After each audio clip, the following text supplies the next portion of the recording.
In life, I believe that memories are at the heart of personal identity.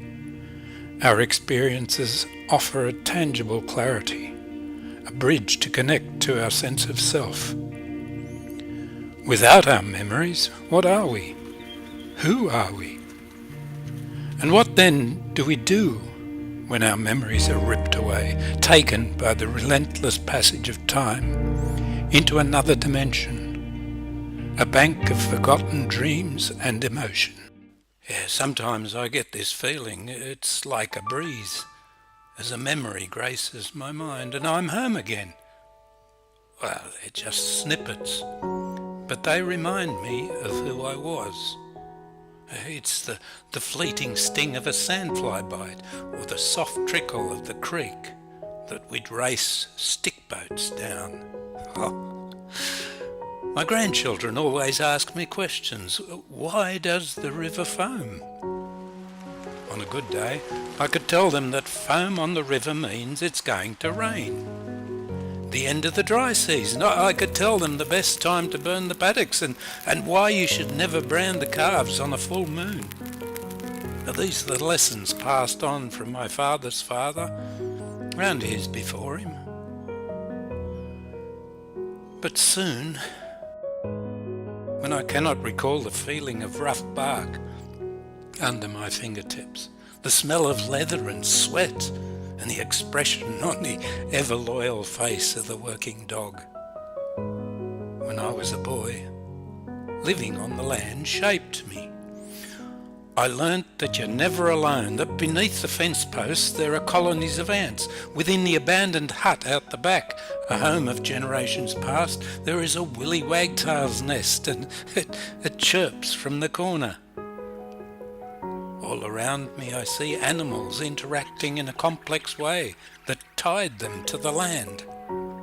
And I viewed them as kindred spirits, as companions. Even in all our differences, we still observed the changes of the land and had to adapt. In the dry season, when the water barely trickled down the Patterson and the calves called for their mothers, whose skin had sunk around their bones and eyes had dulled, I was there.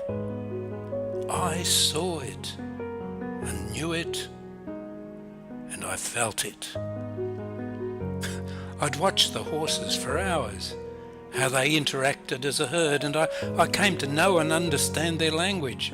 I learned to recognize their signs, to know when they were content, when they were listening, or when something was going to go wrong. I gained respect from the horses when I learned to control my energy, when I was aware of my body and my surroundings. Only then could I master communication without words. And when I could, it was glorious. An ever-changing flow of movements like an improvised dance, a union between horse and man that rose and fell with moments of tension and of stillness. The most powerful memories I have are those moments of complete stillness. Who will I be when the people that surround me tell me bush tales of hard-won musters and roads I've built and fences I've fixed with my own hands? While I sit, staring at the clock on the wall, trying to remember how to read it.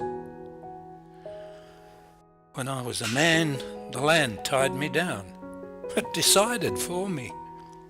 I didn't travel or see the world, but I learned about the way the river changes its shape over time. I learned things that you can only know from being still, from allowing change to come across you.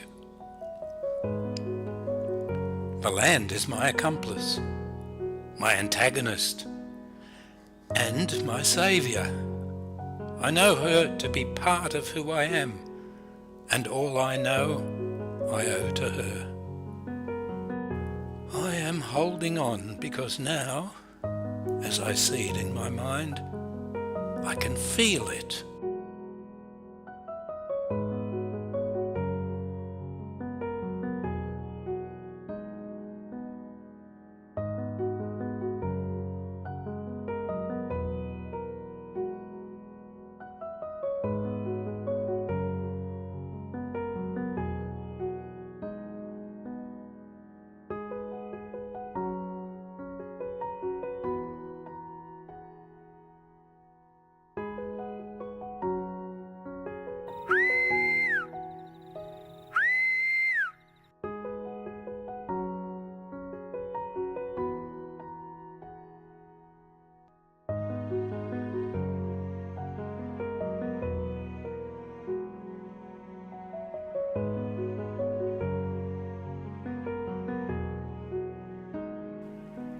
Will there be a time when I do not recognize those mountains?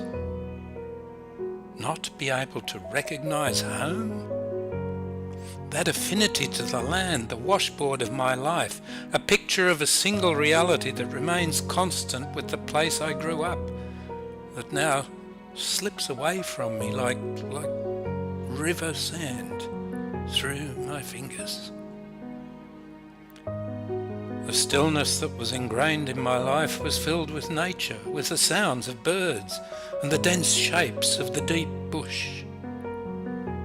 Deep bush, but I could always find my way home.